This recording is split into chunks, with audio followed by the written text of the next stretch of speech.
March 18, 2025. The text came while I was reviewing acquisition documents for our Series C funding round. Mom, Madison, we need to discuss Easter plans. I knew that tone. Even through text, I could hear the carefully measured words that preceded disappointment. Me, what's up? Mom, your sister Ashley is bringing Christopher to Easter brunch. He just made junior partner at Whitman and Cross. Harvard Law summa cum laude. Your father and I want to make a good impression. I waited.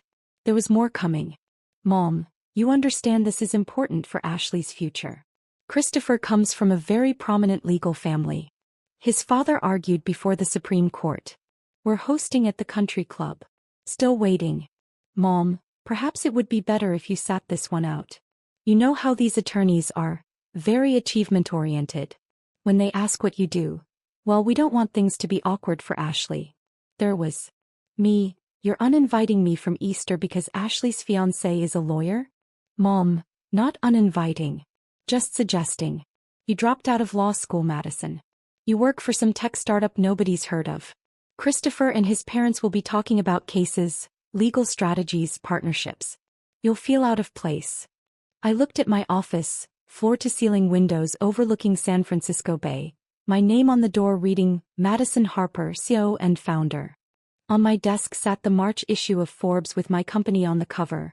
Legal Tech Revolutionaries. The Startups Killing Big Law. Me, I understand. Mom, you're not upset? Me, no Mom. Have a great brunch. Mom, we'll do something in May, just us girls. Maybe lunch at that nice Olive Garden you like. The Olive Garden I liked. I hadn't eaten at an Olive Garden in 4 years. But that was their image of me. The daughter who peaked in undergrad and never quite figured out the next chapter. Let me back up 6 years. I graduated Princeton with a 3.9 GPA, double major in computer science and political science. Got into Yale Law, Harvard Law, and Stanford Law. Everyone assumed I'd pick Harvard. Dad went there, Ashley was already there, it was the Harper family tradition. I picked Stanford. Moved to Palo Alto. Made it through 1L year with top marks. Then I had an experience that changed everything. Spring semester I needed a document for a mock trial. Simple contract review. The law library charged students $200 for access to legal research databases. It took me 6 hours to find relevant case law. 6 hours of searching through archaic interfaces that looked like they hadn't been updated since 1995. I complained to my roommate, a CS PhD student. This is insane. We're training to be lawyers and the tools are from the Stone Age. He pulled up the database. Madison, this is garbage code. I could build something better in a weekend. Then why doesn't someone? Because lawyers don't know tech and tech people don't know law. You know both. That night I couldn't sleep. I kept thinking about it. Legal research was a $10 billion industry built on subscription models that charged firms $400 to $1,500 per attorney per month. The technology was deliberately opaque to justify the cost. And it was all completely unnecessary. I could build something better. I dropped out of Stanford Law 3 weeks before finals. Dad didn't speak to me for 6 months. Mom cried. Ashley called me the family embarrassment. I moved into a studio apartment in San Francisco with my roommate Chinli. We maxed out credit cards, lived on ramen, and built the first version of Lex AI, an artificial intelligence platform that could do legal research in minutes instead of hours at 1/10 the cost.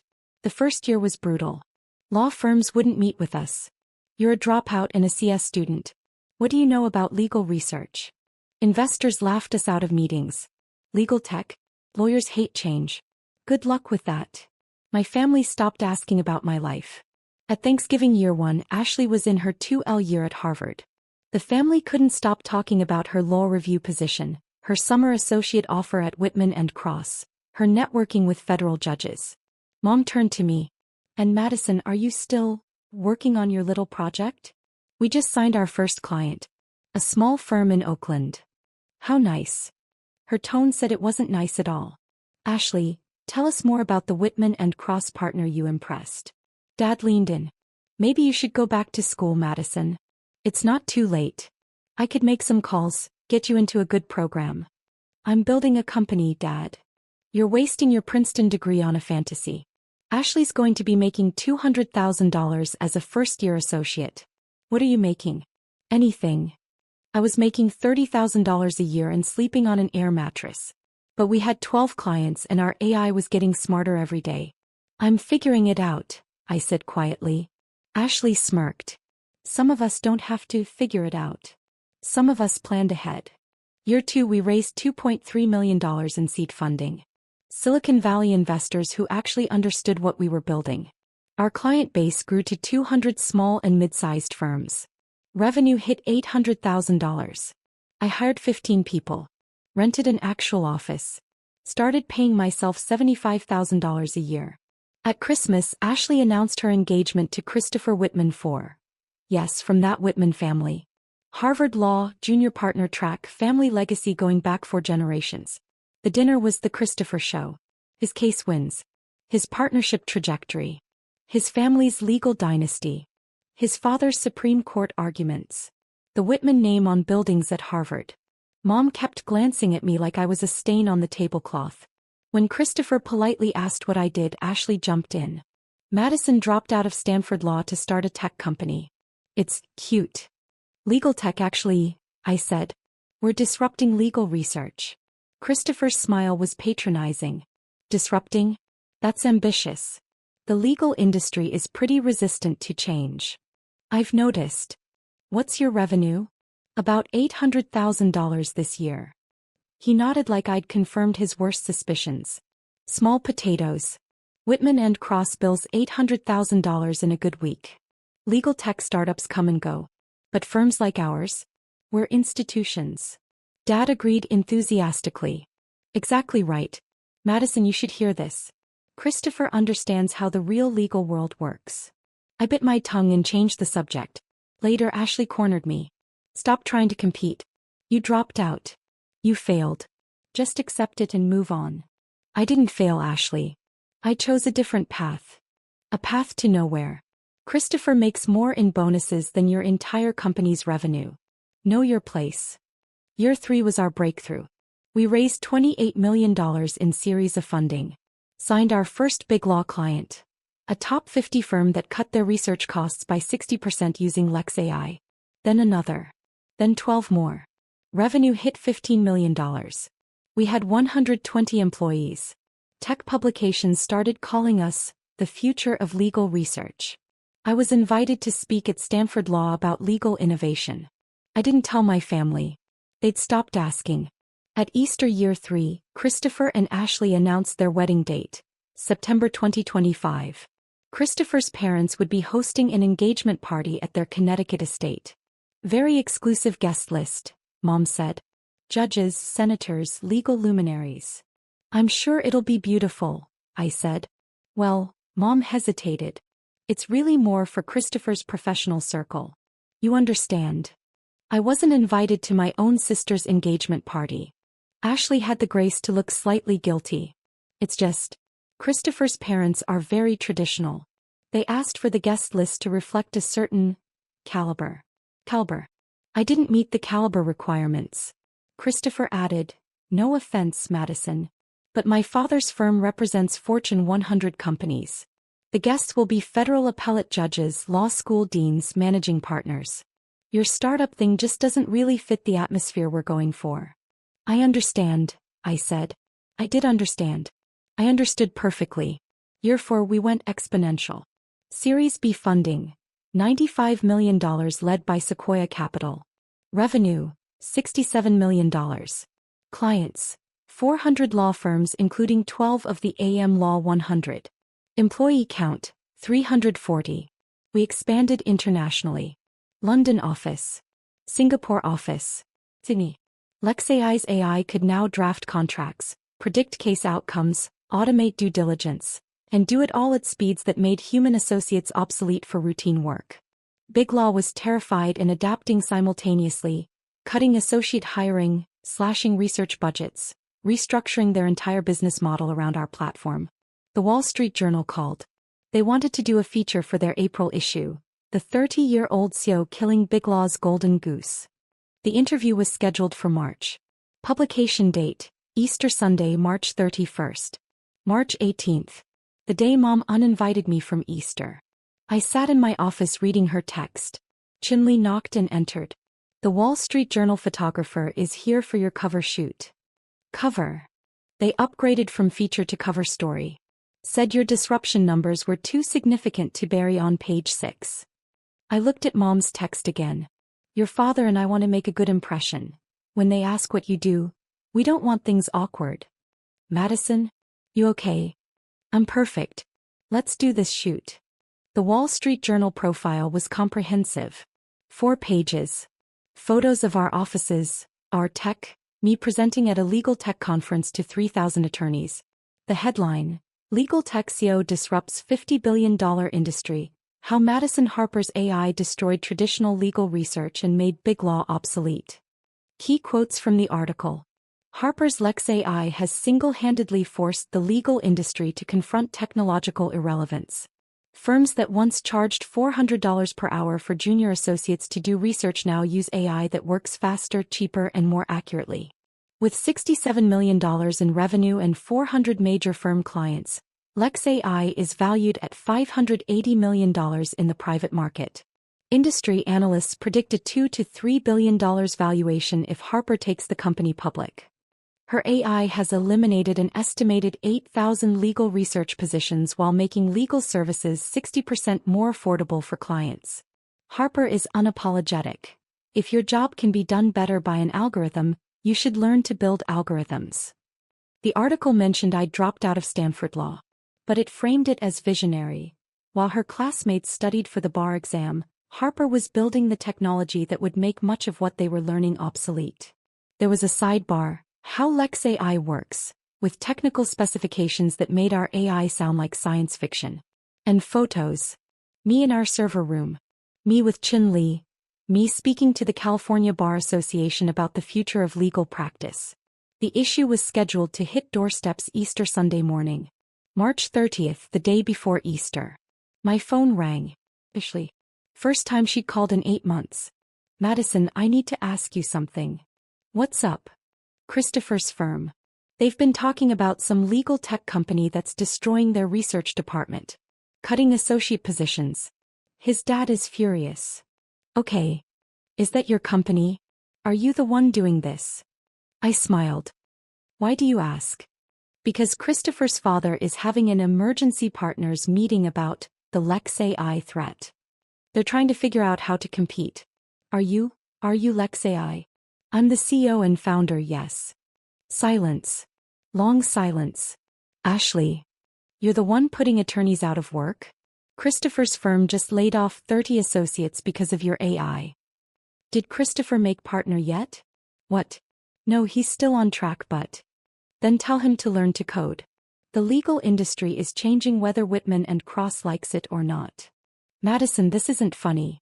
Christopher's family has been in law for 4 generations. You're destroying that. I'm destroying inefficiency. If Whitman and Cross adapted instead of resisted, they'd be one of our clients making more profit with lower overhead. But they're stuck in 1985, charging clients $400 an hour for work an AI can do in 4 minutes. You sound proud of yourself. I am. We've made legal services affordable for middle-class clients who could never afford big law before. We've eliminated billing fraud. We've made the law more accessible. Yeah, Ashley, I'm proud. Mom's going too. Mom uninvited me from Easter because I'd embarrass you in front of Christopher's family. So I don't really care what Mom thinks. She hung up. I went back to work. We had a product launch Tuesday. Easter drama wasn't my priority. Easter Sunday, March 31st. I spent the morning in my Pacific Heights apartment, the 3-bedroom condo I'd bought for $4.2 million in cash last year. Had breakfast on my terrace overlooking the Golden Gate Bridge. Did yoga. Caught up on emails from our London office. At 10:47 a.m., my phone started ringing. Declined. Declined. Ashley. Declined. Christopher. That was new.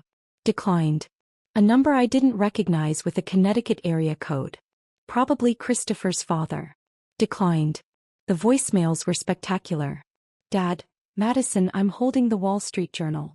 You're on the cover? You're a CEO? Why didn't you tell us? Call me back immediately. Mom, sweetheart, everyone at brunch is asking about you.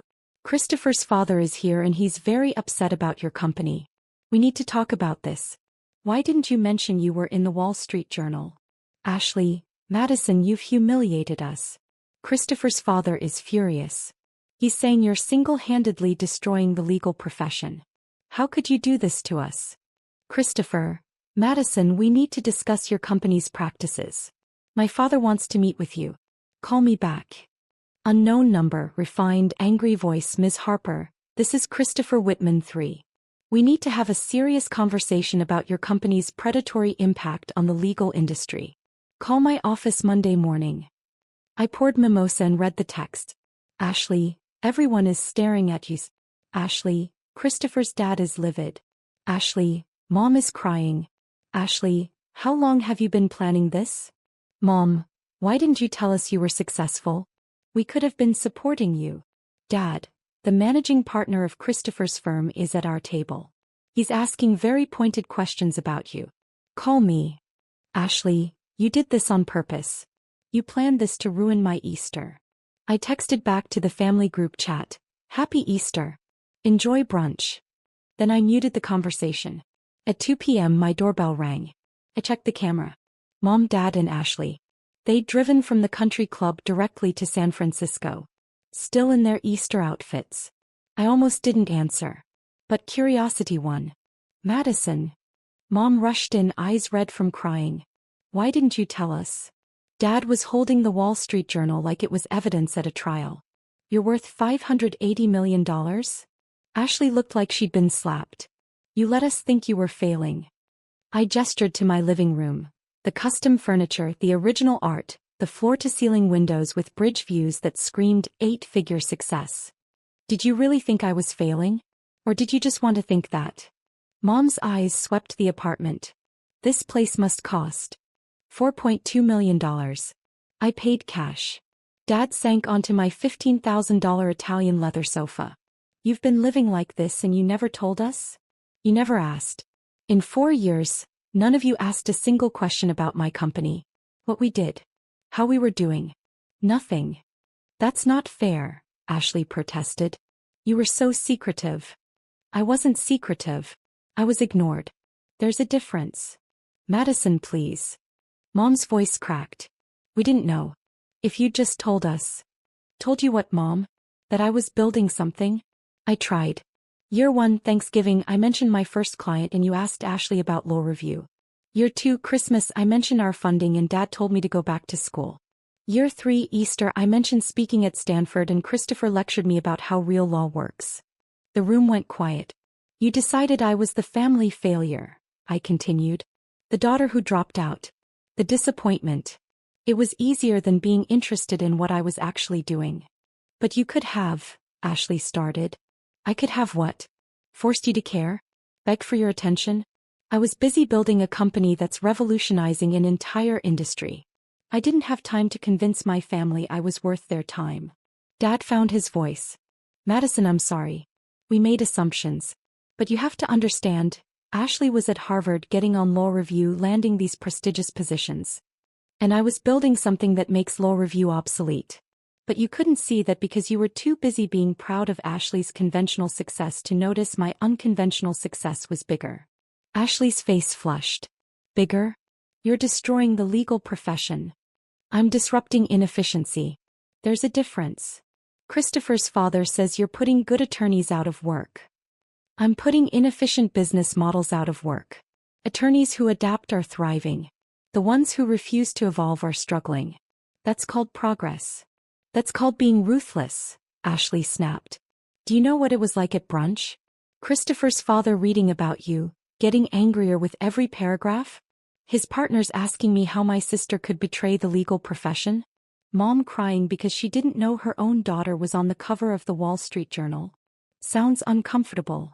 It was humiliating. Weird.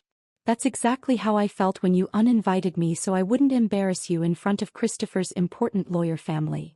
That landed. Mom tried again. Sweetheart, we want to make this right.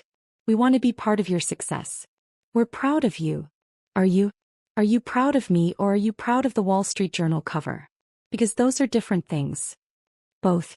We're proud of both. Then where were you 4 years ago when I was sleeping on an air mattress and eating ramen? Where were you 3 years ago when I signed my first major client? Where were you 2 years ago when we raised $95 million and I made the Forbes 30 under 30 list? Mom blinked. You made Forbes 30 under 30? 2 years ago. I didn't tell you because you'd already made it clear you thought I was wasting my Princeton degree. Dad looked devastated. Madison, please. We made mistakes. We want another chance. To do what? Be proud of me now that other people are? Claim credit for my success when you spent 4 years dismissing it. Ashley cut in. This is vindictive. You're punishing us for not being mind readers. How were we supposed to know you were building something huge if you didn't tell us? You never asked. My voice echoed off the windows. In 4 years, Ashley, you never once asked me how my company was doing. You called it cute, and my little project, and told me to know my place. You uninvited me from your engagement party because I didn't meet Christopher's caliber requirements. You excluded me from Easter because my job would be awkward compared to Christopher's Harvard law pedigree. I didn't know. You didn't want to know. It was easier to have a dropout sister to feel superior to. I was your cautionary tale. The family failure who proved you made the right choices. The silence was suffocating. Here's what's actually happening, I said quietly. You're not here because you're proud of me. You're here because I made you look foolish in front of people you wanted to impress. Christopher's father read about how my AI is destroying firms like his, and now you need to do damage control. That's not true, Mom whispered. Isn't it? If that article had run on any other Sunday, would you be here? Or would you still be avoiding me because I'm the daughter who doesn't fit your image of success? No answer. I thought so. Dad stood. What do you want from us, Madison? An apology? You have it. Recognition? You have it. What else? I want nothing, Dad. I genuinely want nothing. I have a company that's changing an industry. I have employees who believe in our vision. I have investors who valued my work at $580 million. I have respect from the people whose opinions actually matter to me. We're your family, Mom said. Are you? Because families show up. Families ask questions. Families support you before the Wall Street Journal tells them to. You're my relatives. But my family? That's Chin Lee, who believed in me when I was nobody. That's my team of 340 people who trusted me to build something revolutionary. That's the investors who saw potential when you saw failure. Ashley's phone buzzed. She glanced at it. Christopher wants to know if you'll meet with his father. No. Madison, please. Christopher's partnership review is in 6 months. If his father thinks our family connection to you is a liability. Not my problem. How can you be so cold? I learned from the best. You were cold when you uninvited me from Easter. Mom was cold when she suggested I'd embarrass you. Dad was cold when he told me I was wasting my degree. I'm just matching your energy. They left. Mom was crying. Dad looked older. Ashley looked furious. I poured another mimosa and checked my phone. The Wall Street Journal article had gone viral. Legal Twitter was having a meltdown. Big law partners were writing think pieces about the death of traditional practice. Young attorneys were reaching out asking how to get jobs at Lex AI. And my family group chat was exploding. Ashley, I hope you're happy. Christopher's father is talking about the partnership being delayed because of family associations with legal industry disruptors. Mom, please call us. We can work this out. Dad, your sister's career is at stake. Can you at least meet with Christopher's father? I typed a response, then deleted it. Typed another, deleted it. Finally, I uninvited myself from this conversation 4 years ago. You just didn't notice until now. Then I left the group chat. April 2nd. My assistant knocked on my office door. There's a Christopher Whitman 3 here to see you. He doesn't have an appointment, but he's insisting. Send him in.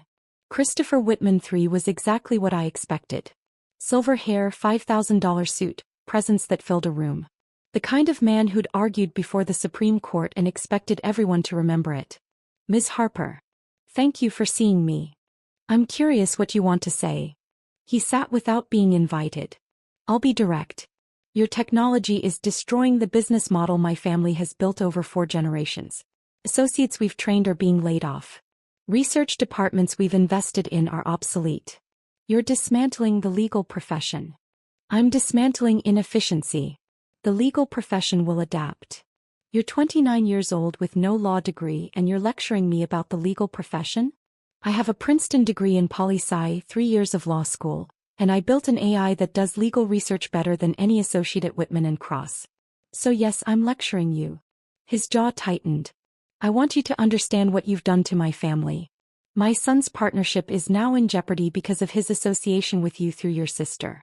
My firm has lost $40 million in research billings. We've had to restructure our entire associate program. And your clients are paying 60% less for better work. You're welcome. This isn't a joke, Ms. Harper. I agree. It's not a joke. It's the future. Firms like yours can adapt and thrive or resist and become obsolete. That's your choice, not mine. I want you to slow down. Give the industry time to adjust. I almost laughed. You want me to sabotage my company so you can protect your outdated business model? I'm asking you to show some professional courtesy. Like the courtesy your son showed my sister when he told her I didn't meet the caliber requirements for their engagement party? Like the courtesy my family showed when they uninvited me from Easter so I wouldn't embarrass them in front of you? He blinked. I don't know what you're talking about. Of course you don't. You've been too busy being outraged by my success to notice how your son treated my sister's family. Here's what's actually happening, Mr. Whitman. You want me to fail so you don't have to change. But I'm not failing. I'm succeeding spectacularly. And you have two choices. Become a Lex AI client and cut your research costs by 60%, or keep resisting and watch younger, smarter firms eat your lunch. You arrogant. I prefer confident. Now if you'll excuse me, I have a meeting with 3 a.m. Law 50 firms who are ready to enter the 21st century. He stood. Christopher is going to leave your sister. Then he'd be doing her a favor. A man who bases his relationship decisions on his father's business grievances isn't worth marrying. You're going to regret this. I regret nothing. I built something revolutionary while people like you told me it was impossible. I succeeded while my own family dismissed me. I'm on the cover of the Wall Street Journal while you're having a tantrum in my office. The only thing I regret is not realizing sooner that your approval was worthless. April 15th. Ashley called. Christopher broke up with me. I waited. His father said marrying into a family with legal industry antagonists would damage his partnership prospects. So he ended it. 4 years, Madison. 4 years of my life gone because you couldn't just be normal. Ashley. No. I need you to hear this. You destroyed my relationship. You humiliated our parents. You made me look like a fool at my own Easter brunch. And for what? To prove you're smarter than everyone? To get revenge. I didn't do anything to you, Ashley. I built a company. That's it. You timed that article for Easter on purpose. The Wall Street Journal set the publication date. I didn't even know it would be Easter until a week before. I don't believe you. I don't care. Ashley, your fiancé dumped you because his father can't adapt to industry change. That's not my fault. That's Christopher choosing his father's approval over you. You should be angry at him, not me. Everyone at the country club saw that article. Everyone knows you're my sister. They're all asking why you're trying to destroy the legal profession. I'm not destroying it. I'm evolving it. And if your country club friends can't tell the difference, maybe you need better friends. You've always been jealous of me. Admit it. You dropped out of law school because you couldn't compete with me. Ashley, I dropped out because I saw a $50 billion industry ripe for disruption and I had the skills to do it. Your law review position is impressive.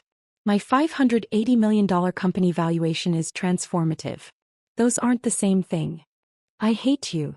No, you hate that I'm successful in a way you didn't predict and can't control. You hate that your conventional path didn't make you special. You hate that the sister you dismissed is now more successful than you'll probably ever be. She hung up. The Series C funding closed. $240 million led by Andreessen Horowitz. Post-money valuation. $2.3 billion. Lex AI Dow had 800 law firm clients. Revenue was projected to hit $180 million by year-end. We employed 680 people across 7 countries. I was named to the Forbes 30 Under 30 Hall of Fame. Time magazine put me on their Next Generation Leaders list. Harvard Law invited me to give the commencement address. Ironic considering I'd dropped out of Stanford Law. My parents sent a card. Congratulations on your success. We're very proud. Love, Mom and Dad. No phone call. No visit. Just a card. Ashley sent nothing. November 2025. I bought a house in Atherton. $22 million, 6 bedrooms, vineyard, guest house. Had a housewarming party for my actual friends and colleagues. Chinley toasted me. To the woman who dropped out of law school to kill law school. You're a legend. My head of product. To Madison, who saw the future and built it. My general counsel. A former Whitman and Cross partner who jumped ship when he saw which way the wind was blowing. To disruption, evolution, and making the law accessible. Someone asked if my family was coming. This is my family, I said, raising my glass to the room. The people who believed in me when I was a dropout with a crazy idea. The people who worked 80-hour weeks to build something revolutionary. The people who didn't need the Wall Street Journal to tell them I was worth knowing. Later, on my terrace overlooking the valley, Chinley found me. Any regrets? I thought about Mom's text uninviting me from Easter. Ashley calling my company cute. Christopher lecturing me about how real law works. Dad telling me I was wasting my Princeton degree. No, I said. You can't regret outgrowing people who were never going to grow with you. Cold, she observed. Honest, I corrected. My phone buzzed. Mom, from a number I hadn't saved. Madison, your Aunt Carol saw you on Time magazine. She asked why we haven't mentioned you. Can we talk? I deleted the message. Family? Chinley asked. No, I said. Just people who wanted front row seats after the show was over. I looked out at the valley, at the companies being built, the futures being created, the old models being destroyed by better ones. My company was valued at $2.3 billion. I'd revolutionized an industry. I'd made legal services accessible to millions who could never afford them before. And I'd done it all without my family's support, approval, or belief. Which meant I didn't need any of those things now. I raised my glass to the people who'd actually shown up. The ones who'd believed before the headlines, celebrated before the valuations, saw potential when others saw failure. My real family.